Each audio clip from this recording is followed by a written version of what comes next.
Grab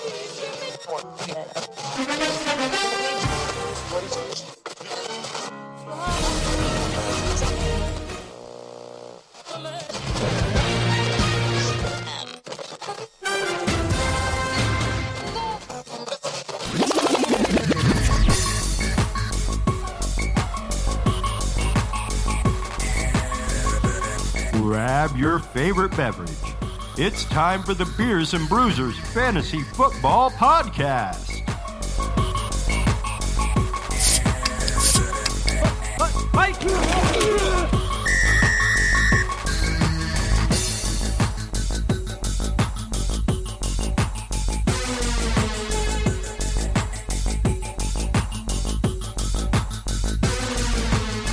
Fantasy Freaks and Geeks, what is up? This is part 2 of Week 8 here in Beers and Bruisers Fantasy Football Podcast. Thanks for tuning in. We're going to check out all the AFC home games.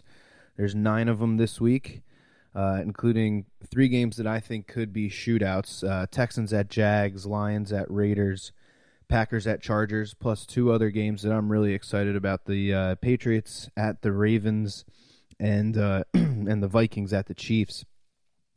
A lot of really good games this week. So we're going to start with what could be one of the crappier games, unfortunately. We got the Jets at the Dolphins. One cool thing about this game, especially being a Jets fan, is the certain element of revenge. Yes, Adam Gase playing his old team. I think that could add a little fuel to the fire. But this is going to be a big test for Sam Darnold. After 5 turnovers and seeing ghosts versus the Patriots, he followed it up with a 4-turnover game last week. That's now 10 turnovers in 3 games since his return with mono. This cannot happen, especially against the Dolphins, who have the worst turnover differential on the year so far. The Dolphins allow the most fantasy points to running backs, so if they don't get Le'Veon Bell going, I don't know when it's going to happen. I think he's had now 2 straight games with under 10 carries. They got to get him going, man. I don't get it. You know, they bring him on. They sign him to a big contract. The beginning of the season, the offense was completely running through him, and it just hasn't looked like that since Darnold's been back. So hopefully they can get back to that. Jamison Crowder, 19 targets in his last 3 games with Sam Darnold. After getting 17 targets in week 1, I thought we'd see more opportunity for Crowder with the return of Darnold, but it just hasn't been that way so far. So I'm only playing Crowder as a flex in a full point PPR league. But besides that, I don't think he's worth it. Not until we see his target share go back up. Looking at the Dolphins here, surprising game for them, or at least surprising first quarter for them last week. They looked like a real football team, and then I guess somebody reminded them that they're the Miami Dolphins, and they kind of just gave the game away to Pittsburgh. And now after this trade with Kenyon Drake, who, if you listened to part 1, which I dropped yesterday, I told you guys Kenyon Drake was going to have a good game, and he's right now there's a minute left in the third quarter. I'm recording a Thursday night, and Kenyon Drake already has, I think it's 100-something yards and a touchdown, so without him, this Dolphins team has no one. There's no one worth playing. I don't think there's anybody even worth rostering on this team. So we're going to move on from that game. We got the Cleveland Browns at the Broncos. Initially, beginning of the week, I was looking at this game. They had the over-under set at 43, and I was all about that under. But now that it's down to 39, I think I'm going to stay away from it. But Nick Chubb finished with 21 touches and about 140 total yards in a loss that they were down 17 points after the first quarter. So he gets his touches no matter what the game script is, although you would think he would see more than just one target in a game like this. He's a must-starter every week, but it's going to get dicey once Kareem Hunt returns after their bye, which is next week. So we'll have to wait and see what goes on with that. But I mean, for a team to be so, to give the touches that they give to Chubb, you can only look at it as 2 ways. One is that they just believe in this kid so much that, they're willing to give him this kind of workload even in, lopsided losses. Or B, They know that they got another good running back coming in week 10.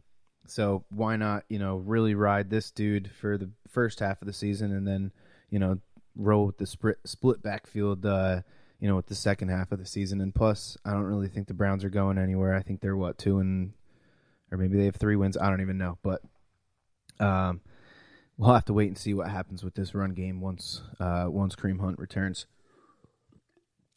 OBJ is on his way to a bust of a season for sure. Only 1 touchdown so far, only 2 games with over 71 yards. Hasn't caught more than 7 balls in a game. You probably have to start him because of the buys but all that. But I'm super glad that I avoided all of these Browns players on draft day. I think I have Nick Chubb in one of my leagues, but besides that, I got no other Browns on my team, and I'm pretty happy about that.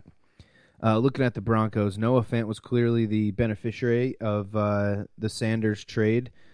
First game with over 5 targets last week for Noah Fant. He only gave you 5 points, but it was a good matchup. It was pretty disappointing, actually. But it's encouraging to see, possibly another streaming tight end evolving here. The Broncos have always been a team that loves to use their tight ends. But, with this quarterback change now, I don't know what to make of it. I think this game will be a heavy run game for the Broncos with lots of play-action passes to Cortland Sutton, who should just dominate targets every week going forward. We'll have to see what this offense looks like with the backup quarterback coming in. They're definitely going to still feed the 2 running backs, so I don't expect, to see any downtick from those guys, but I definitely am worried about Cortland Sutton, the added attention that he's going to get now that there's no Emmanuel Sanders, and plus he's taking a step back with his quarterback, so it's kind of dicey. I think he's worth a play this week just to see what happens, plus the Brownies aren't really doing anything on defense anyway, so why not? Moving on to the Redskins at the Bills. This was a game that I was looking at, and for the past couple of weeks, I have been taking the team under for teams like the Redskins and the Dolphins playing up against good defenses. This week they got the Redskins away team under 13 points on FanDuel Sportsbook. So may sound crazy, only 13 points. No way. They got to at least put up that, right? But I don't think so, man. Where do I have it? I got a nice little stat here for that. So the Bills were allowing on average 12 points a game on defense before their bye. Yes, they did get embarrassed last week by the Eagles' run game, but if the Redskins are gonna go out there and start the rookie, I like the Bills to get back on track at home. And the Redskins are averaging 12.25 points a game, with 6 games under 17 points. 4 of those were under 10 points. So I like that bet, man. I like that, and I like the total under of 37 because I don't think the Redskins are going to put up any points at all. I actually have the home team under tonight right now. I got the Cardinals under 16 points. Right now they got 14 points on the board. Clock is ticking down. Just started in the 4th quarter, so fingers crossed on that one. I guess if you have to, you can play Terry McLaurin as a flex this week. But if you can, I would try and sit him. And I don't think any other Redskins are worth playing. I don't think any other Redskins are worth rostering besides maybe Adrian Peterson in standard leagues. This team, I think, is going to start looking even worse if they're going to go to the rookie. Looking on the Bills side, I think the Bills try to get their run game going again. Only 12 carries to Gore and Singletary last week versus a tough Eagles run defense. I get that, but you would think that they would try and get that run game going. Redskins run D is not good. They are giving up the 9th most fantasy points to running backs. I'm hoping for kind of a breakout game from Devin Singletary. We really still have yet to see him do anything great. I know he did score a touchdown last week, but just hasn't really been too impressive yet. And they'll need to get that run game going in order for play action to be effective so that they can take those deep shots with John Brown, which is another big part of that offense and a big part of what Josh Allen does and what he does good. So I'm starting Josh Allen as well in one of my leagues. Just again, the rushing. Last week he gave you an extra 4.5 points in his rushing, and you just never know when he's going to take off for 60 yards and score a touchdown. Those plays are just to me they're invaluable in fantasy football. All right, now we're getting into some of these good games here. We got the Texans at the Jaguars in week 2 versus the Jags with Jalen Ramsey. These Texans wide receivers didn't really do all that much. DeAndre Hopkins, Will Fuller, Kenny Stills, they each had about 40 yards, no touchdowns between the three of them. This time around, there won't be Mr. Jalen Ramsey, and there won't be Will Fuller there either, who is actually not even making this trip over to London. So I expect another big volume day for DeAndre Hopkins. Again, another double-digit target day. I think it's either 4 in a row now for him. 13 targets last week, caught 11 for 109 yards. So I expect another big game from him against this Jags team. Without Jalen Ramsey, it's going to be interesting. You know, this Texans team, they've been playing the Jags twice a year for the past couple of years with Ramsey. So it's going to be interesting to see how they attack that defense now that they don't have that shutdown corner on one side of the field. The one guy who played really well when these two teams played each other in week 2 was Carlos Hyde. Maybe he was feeling a little bit of revenge.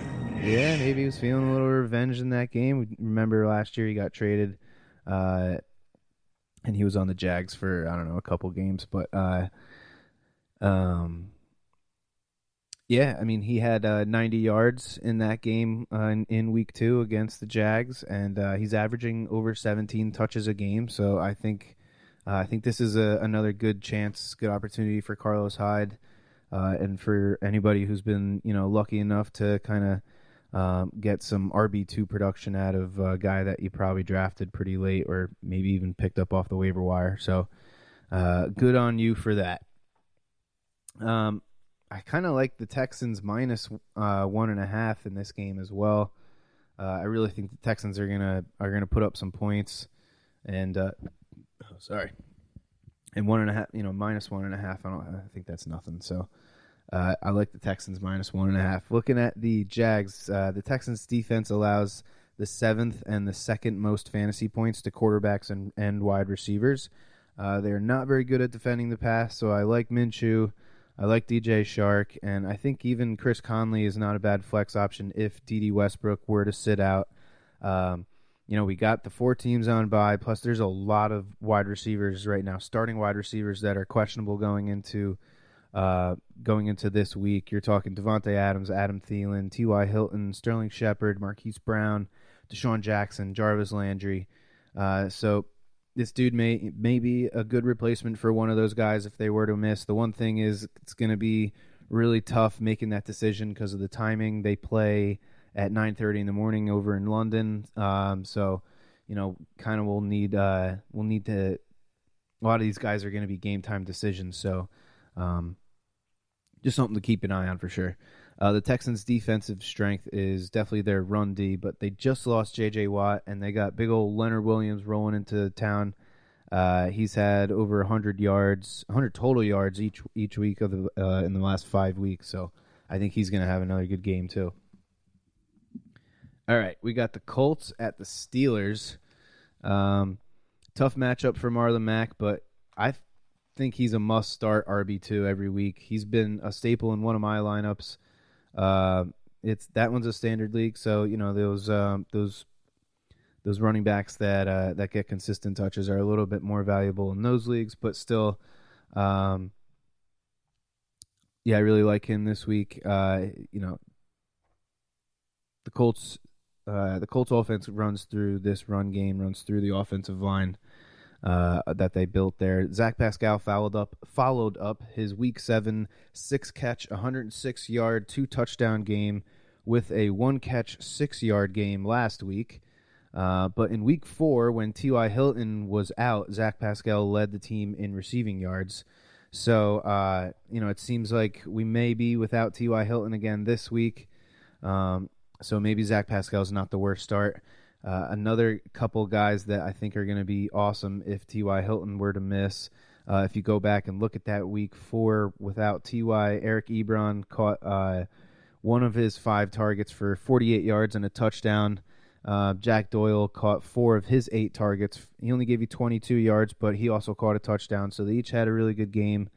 And so if T.Y. is out, I'm definitely looking to get Doyle in the PPR leagues, which is the most common leagues now. And I think Eric Ebron's not a bad start either. The Pittsburgh Steelers are actually allowing the 7th most fantasy points to tight end, so it's a good matchup for him as well. Mason Rudolph was looking like garbage in the beginning of the game last week, first quarter. And then, I don't know what happened, but they started feeding James Conner, and they just started taking shots deep with Juju and with Deontay Johnson, with James Washington. James Conner played great. He ended up with, 145 rushing yards with another 5 receiving yards. Scored a touchdown, ended up with 26 total touches. And then at the end of the game, he actually got hurt. He's dealing with a shoulder injury right now. James Conner has been questionable all week now with this shoulder injury. So if he misses, I think Jalen Samuels, if he's active, you got to play him. Dude just gets used so much. 5 pass attempts, 12 targets, and 13 carries in his last 2 games. He finished with double-digit fantasy points every game last year without James Conner. So if Conner's out, you definitely want to go out and get Jalen Samuels if he's available. Juju had a really awesome game last week. He's kind of been up and down all season. He actually had 164 air yards last week, which was the 4th highest in the league last week. Finished with, what did he have? 103 receiving yards and a touchdown. He actually won me 2 of my leagues, so thank you, Juju. You are the man. Those deep targets are they're super valuable. They're some of the most valuable touches you can get in fantasy football.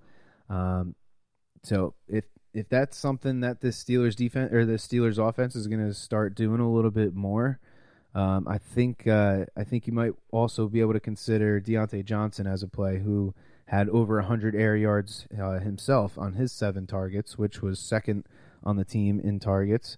He finished with 84 yards on 5 catches, and he had his 3rd touchdown of the season. So this dude is involved, and he's producing. And if this is going to be a new wrinkle to this offense that we haven't really seen yet, he may be somebody you may want to look at with a lot of buys coming up. I think next week there's 6 teams on bye, and the week after that it's another 4-team bye week. So be thinking ahead. Don't be like Lauman out there if you're listening. Bitching and moaning that you didn't get the guys you wanted on off the waiver wire. Well, then go out and get them a week earlier. All right, next game, Vikings at Chiefs. This is going to be an awesome game, too. I think it might be a little boring. I may just be watching the Vikings just run the air out of the ball, but I think those are fun games, too. So we'll see what happens. But with 2 full weeks off now, Adam Thielen is still questionable with the hamstring injury that kept him out last week.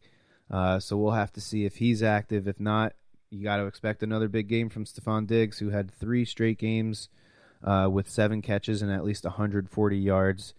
4 of his last 5 games with at least 100 yards. So he's definitely going to be the most involved if Thielen were to miss again. But honestly, in this matchup, I don't think it really matters. I think they're just going to ride Dalvin Cook and Alex Mattison, and I think they're just going to feed those 2 guys the ball. Alex Mattison actually looked really good in his 15 touches last week. He would have had well over 100 yards if there wasn't a bunch of holding play. I think there was 3 or 4 big runs that he had that were called back from holding. And if you look at this sheet, I think I dropped this a couple weeks ago, but it keeps getting worse and worse. But if you look at the Chiefs versus running back so far this season, Week 1, Fournette had 94 yards. Week 2, Josh Jacobs had 99 yards. Week 3, Mark Ingram 135 yards. Week 4, Kerryon Johnson had 157 yards. Week 5, Marlon Mack 150 yards. Week 6, Carlos Hyde had 130 yards. Week 7, the Denver Bronco running backs had 100 yards. And then this past week, in Week 8, Aaron Jones with the Green Bay Packers, he had 226 yards against this Chiefs defense. They cannot stop running backs. So I think for a team that has to be in the top 3 in most rushes per game, most rushing attempts per game, I think the Vikings are just going to absolutely run the ball down the throat of the Chiefs. Looking at the Chiefs, I thought with no Mahomes that we'd see the Chiefs try and run the ball a little bit more, but they only ran it 18 times, which is about their average rush attempts per week, or per game, I should say. Matt Moore threw 36 passes. He completed 2/3 of them, 267 yards with 2 touchdowns. He looked like a completely average quarterback, which is, it has to be a nod to Andy Reid, who can just take this old journeyman backup quarterback out of coaching a high school team and just throw him into a game, and the dude, looks like a decent, I'm not going to say good, but he didn't look bad, Pretty impressive stuff. So he was able to give us a 10-point game for Tyreek Hill. He got us a touchdown for Kelsey and McCole Hardman. All you can ask for, man. Dude, a backup quarterback comes in. All you can ask for is that he just keeps your guys consistent. Obviously, we're not going to see Travis Kelce have a 10 catch for 140-yard game with Matt Moore. It's just not going to happen. The only thing I am worried about as far as these guys go is how much are they really going to have the ball. With the amount of times that the Vikings run the ball, they really run the time of possession up. So hopefully the Chiefs can be efficient when they do have the ball. All right, next game, Detroit Lions at the Oakland Raiders. This is another game that I think could be a high-scoring game. The over-under right now is set at 50.5, which may be a little too high for me, but we'll see what it ends up being on Sunday morning. With no Kerryon Johnson to lean on, Matthew Stafford had one of his best games of the year, his highest completion percentage of the season, 3rd most passing yards on the season, versus, yes, a bad Giants defense. And he gets the Raiders D, which is just as bad versus the pass. They allow the 2nd most fantasy points to quarterbacks, 5th most fantasy points to wide receivers, and the 3rd most fantasy points to tight ends. So I'm playing Kenny Galladay. I'm playing Marvin Jones. I'm playing Danny Amendola, who's had 16 catches on 19 targets in the past 2 games, 200 yards in those 2 games. So it seems like with the absence of Kerryon Johnson, they are kind of using Danny Amendola more in the pass game. So in a PPR league, I think he was a great pickup this past week if you were one of the guys to go out and do that. And I'm also going to play T.J. Hawkinson this week with this matchup. 3rd most fantasy points allowed to tight ends for the Raiders. In what I think could be a shootout, makes sense to play him as well. So looking at the Raiders side of the ball, Tyrell Williams continued his streak of scoring a touchdown in every single game that he starts. Only caught 3 passes, but 91 yards and a touchdown. Hunter Renfrow had 88 yards, and 65 of them were on a TD, or were on one play where it was like a slant, I think, and then he broke it off for a touchdown. And then Darren Waller, obviously, although I do think that there will be a lot of points scored in this game, I think I'm only going to go with Williams, Darren Waller, and, of course, Josh Jacobs, who even last week with an injury, he played pretty good. They gave him the ball. Let's see. He had 17 touches for just about 80 yards. Or actually, just about 80 yards. So even with a bad shoulder, he still went out and played well. And as much as I want to say Hunter Renfrow is going to break out now after he had that long, touchdown run, I think you need to see a little bit bigger piece of the target pie before I'm willing to add him to any of my fantasy leagues. All right, next we got the Packers at the Chargers. This is another game I'm pretty excited about. This is not a good matchup for the Packers pass game, but it hasn't really mattered all season, and I don't think it's going to matter this week. The Packers have had a pretty tough schedule. At least the beginning part of it was pretty tough. And Aaron Rodgers has been without Devontae Adams since week 5, and yet the Packers have been just fine. These running backs have especially been playing awesome. Devontae Adams will most likely be a game-time decision, so if he's active, I'm definitely starting him. And if not, I think I'm going to avoid all these other Packer wide receivers. Between the four of them, Marquez Valdez-Scantling, Geronimo Allison, Alan Lazard, and now Jake Camaro, they only caught 9 of their 14 targets for 100 total receiving yards between the four of them. That's not that great. Plus, the Chargers' defense is a top 10 defense versus both quarterbacks and wide receivers. So it's, like I said, it's not that great of a matchup. Hopefully, Devontae Adams plays. That's all I can say. And the Chargers are actually allowing the 7th most fantasy points to running backs. So you can definitely feel comfortable playing these running backs, especially with how involved they've been over the past few weeks. I think it's going to be another big game for Aaron Jones and Jamal Williams. Looking at the Chargers running backs have a good matchup here. Packers allow the 6th most fantasy points to the position, and the Chargers need to get this run game going again. Since Melvin Gordon's return in Week 5, the Chargers running backs have averaged 2.3 yards per carry, and they only have 1 rushing touchdown between the two of them. I'm hoping with a better matchup than he's had in the past 3 weeks. Keenan Allen has a breakout game. I'm kind of getting worried about him, I'm not going to lie.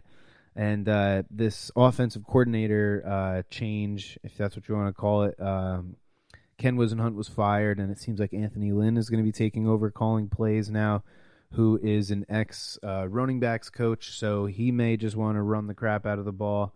Like I said, the Packers allow the 6th most fantasy points to running back, so maybe they kind of rely on their running. They really get their running backs involved in this game. And Lynn has said numerous times how much he loves Melvin Gordon, so we'll see what happens with these running backs now that Ken Wisenhunt is gone. Although the Packers allow the 4th most fantasy points to tight ends, the one game that they played against Darren Waller kind of inflated those tight end stats, or those tight end verses. He had 7 catches for 126 yards and 2 touchdowns in Week 7. But besides that, I mean, yes, the Packers did just give up a touchdown to Kelsey last week, and they gave up one to Dallas Goedert in Week 4. But besides that, haven't really gotten beat up by tight ends all that much. So they also haven't really played all the best of tight ends. They played Kyle Rudolph in Week 2, the Denver tight ends in Week 3, Jason Witten in Week 5, and T.J. Hawkinson in Week 6. So, there's some talent on that list for sure, but no world beaters. So I'm definitely playing Hunter Henry no matter what, but I'm definitely going to be paying attention to that matchup specifically, because I want to see whether this Packers defense is really all that bad at defending tight ends, or if they just had 2 bad games. All right, and then the last game of the week, which I cannot wait for, we got the Patriots playing at the Ravens. Patriots minus 3.5. I'm actually looking at the over-under in this game as well, 45. We all know how great the Patriots defense has played this season.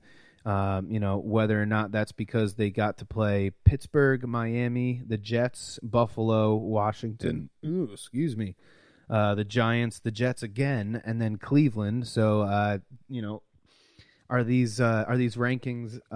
They give up the fewest fantasy points to quarterbacks, running backs, and wide receivers, and they give up the 2nd fewest fantasy points to tight ends. So I don't know if those defensive stats are really all that legit, or if it's just the strength of schedule that they've had. And the Ravens defense has actually kind of turned it around recently. They had a couple of rough games in the beginning of the season, but they haven't been playing bad since. So this is going to be an awesome game. I can't wait to see Lamar Jackson and this really interesting offense versus Bill Belichick and his defense. It's going to be awesome to see how Belichick takes away both Lamar's running ability, how they take away the deep threat of Marquise Brown if he plays, and how they take away Mark Andrews, who has obviously been the number 1 target there for Lamar and for the Ravens. But looking at the Patriots to start here, the Pats tried to get Mohamed Sanu going early last week, and it was obvious the connection is just not there yet. I'm going to give him another week or two before I play Mohamed Sanu. I didn't have him in any of my leagues, so I don't have to really make that decision, but if I did, I would try and hold off. Of the Patriots, I'm thinking might be kind of a breakout game this week for James White. So far, he's had kind of an underwhelming season. Last year, he only had 5 of the 16 games where he had under 10 fantasy points. And then so far this season, he's had 3 of 7 games with under 10 fantasy points. So he just hasn't been playing as good as he has in the past. So, honestly, they may not have needed him to play all that great so far this season because they've been able to get by with Sonny Michel and with Brandon Bolden running touchdowns, and Rex Burkhead the 1 week led the team in RB touches. So kind of a mystery, as the Patriots usually always are. Obviously you're going to play Julian Edelman, and now that Josh Gordon is 100% gone. He's on IR. He got cut. I think Philip Dorsett is the other guy to go and get, especially while they're still, kind of working in Mohamed Sanu. Philip Dorsett with another 6 targets last week. The one thing with Tom Brady and with the Patriots, they've shown if they can trust you, they're going to use you. If you're reliable and you're healthy, they're going to give you the ball. So yeah, like I said, I'm just super excited about this game. The one thing I kind of mentioned earlier, Marquise Brown, he's kind of dealing with this injury again, so we're not sure if he's going to play.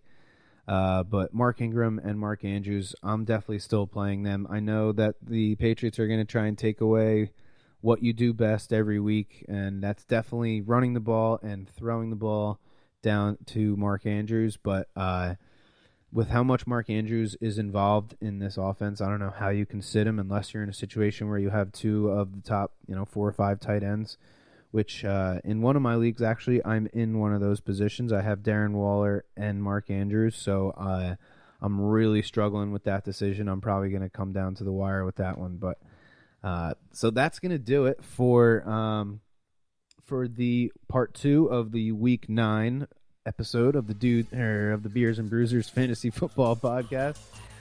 Thanks again for tuning in. Make sure you check us out next week with those 6 teams on byes. We're going to have a lot of flex conversation here to be had. So definitely check us out next week. And as always, may the fantasy gods be cruel to your opponent. You have been listening to the Beers and Bruisers Fantasy Football Podcast. For more episodes and information, follow us on social media and tune in every week. Beers and Bruisers is available on Google Podcasts, iTunes, iHeartRadio, Spotify, Alexa, Reach TV, or your favorite podcast service. Beers and Bruisers is a proud member of the HC Universal Network family of podcasts. To find out more about this and other great shows on our network, visit us online at hcuniversalnetwork.com or download the free HC Universal Network app today. Fantasy football is fun, but gambling addiction destroys lives. If you or someone you love suffers from gambling addiction, please do not be afraid to seek help. The National Council on Problem Gaming operates a national problem gambling helpline network. Contact them today at 1-800-522-4700. Thank you for tuning in to the Beers and Bruisers Fantasy Football Podcast. Please remember to drink responsibly and always look for your man downfield.